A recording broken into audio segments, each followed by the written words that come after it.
दोस्तों, कभी आपने विचार किया है कि मन क्या है? मन हमारे विचारों की एक फैक्ट्री है।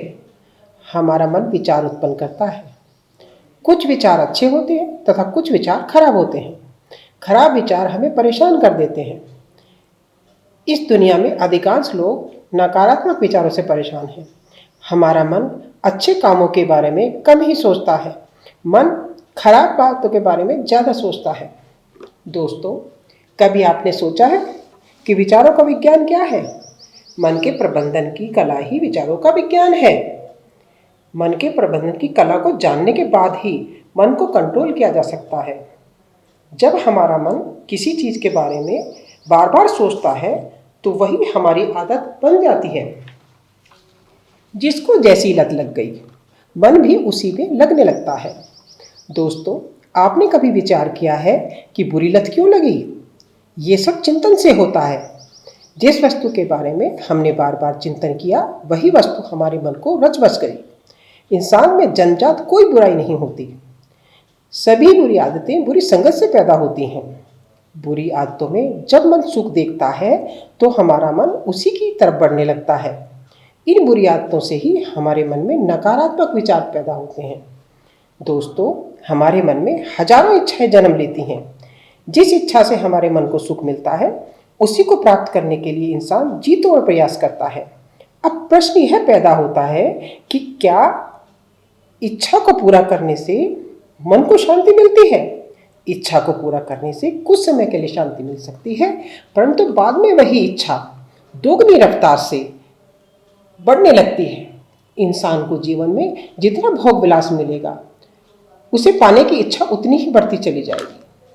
ऐसे इंसान को जो बुरी आदतों से ग्रस्त है, उसे पूरे संसार का सुख भी मिल जाए तब भी उसे संतुष्टि नहीं मिलेगी और इंसान की इच्छा बढ़ती ही जाती है। ऐसे में यदि कोई उसकी इच्छा को रोकना चाहेगा तो उसे क्रोध आएगा। बुरी आदतों को दूर करने का एक सटीक उपाय ये है कि हम भौतिक चीज़ों में सुख ढूंढना पहले धीरे धीरे कम करें और फिर बाद में बंद कर दें। दोस्तों, हम जीवन में वो सब प्राप्त कर सकते हैं जो हम प्राप्त करना चाहते हैं। बस आवश्यकता तो इतनी है कि अपने मन को कंट्रोल में कर लें। जब आपका मन कंट्रोल में रहेगा, आप कुछ भी कर सकते हैं। जैसे ही आप मन को काबू में कर लेते हो तो आलस दूर भाग जाता है। आलस दूर होने पर दिमाग को अपने लक्ष्य पर केंद्रित करना आसान हो जाता है। दोस्तों, यदि आपने अपने मन पर कंट्रोल कर लिया तो समझो आपका शरीर भी आपके कंट्रोल में आ जाएगा।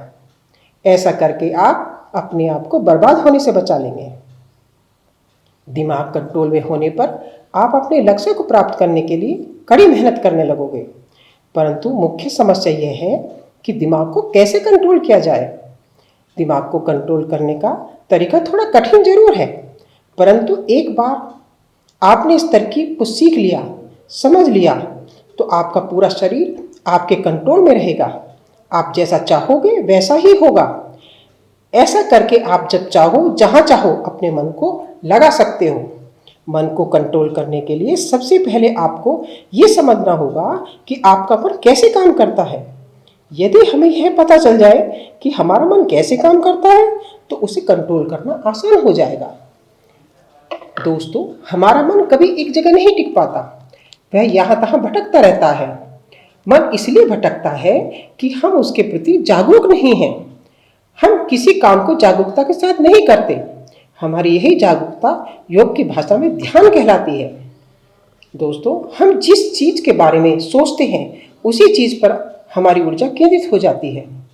जब आप दिन भर बहुत सी चीज़ों के बारे में सोचते रहते हो तो हमारी ऊर्जा यहाँ वहाँ भटकती रहती है, जिससे हमारा दिमाग केंद्रित नहीं हो पाता और हमें मनचाहा परिणाम नहीं मिलता। योग विज्ञान में ध्यान ही एक ऐसा माध्यम है जो हमारे जागरूक यानी कि अवेयरनेस को एक जगह केंद्रित करता है।